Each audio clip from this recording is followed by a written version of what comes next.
உங்கள் தந்திவன் தொலைக்காட்சியில் தெனாலிராமன் தினமும் மாலை 6 மணிக்கு காண தவறாதீர்கள்.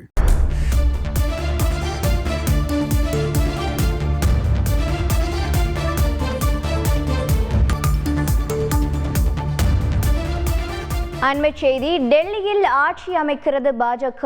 70 சட்டமன்ற தொகுதிகளை கொண்ட டெல்லிக்கு இன்று தேர்தல் முடிவுகள் வெளியானது. இதில் பாஜக 40 தொகுதிகளில் வெற்றி பெற்றிருக்கிறது. அண்மைச் செய்தியாக பார்த்து வருகிறோம். 8 தொகுதிகளில் தொடர்ந்து மேலும் முன்னிலையில் இருப்பதாக தகவல் வெளியாகி இருக்கிறது. விவரங்களை செய்தியாளர் ரமேஷ்குமார் வழங்கிட கேட்கலாம். ரமேஷ்குமார் வணக்கம். தேர்தல் முடிவுகள் தற்போது என்ன கூறுகிறது, விவரிங்க. டெல்லி சட்டப்பேரவையில் 27 ஆண்டுகளுக்கு பிறகு பாஜக ஆட்சி அமைப்பது உறுதியாக இருக்கிறது. மொத்தமுள்ள 70 தொகுதியில் பாஜக 48 இடங்களிலும் ஆம் ஆத்மி 22 இடங்களிலும் முன்னிலை வகிக்கிறது. தற்போது வரை மொத்தம் 58 தொகுதிகளுக்கான முடிவுகள் முழுமையாக அறிவிக்கப்பட்டுள்ளது. அதன்படி பாஜக 40 தொகுதிகளில் வெற்றி பெற்றிருக்கிறது. ஆம் ஆத்மி 18 தொகுதிகளில் வெற்றி பெற்றிருக்கிறது. இது மட்டுமின்றி பாஜக இன்னும் 8 தொகுதிகளில் முன்னிலை வகிக்கிறது. ஆம் ஆத்மி இன்னும் 4 தொகுதிகளில் முன்னிலை வகிக்கிறது. இன்னும் 12 தொகுதிகளுக்கான முடிவுகள் மட்டுமே அறிவிக்கப்பட வேண்டியிருக்கிறது.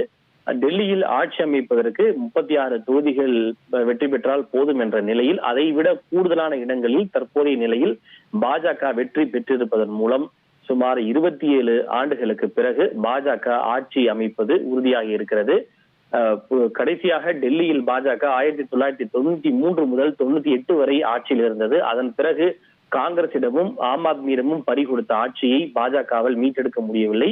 சுமார் 27 ஆண்டுகளுக்கு பிறகு அந்த முயற்சியில் தற்போது பாஜக வெற்றி பெற்றிருக்கிறது. விவரங்களை வழங்கியதற்கு நன்றி ரமேஷ்குமார்.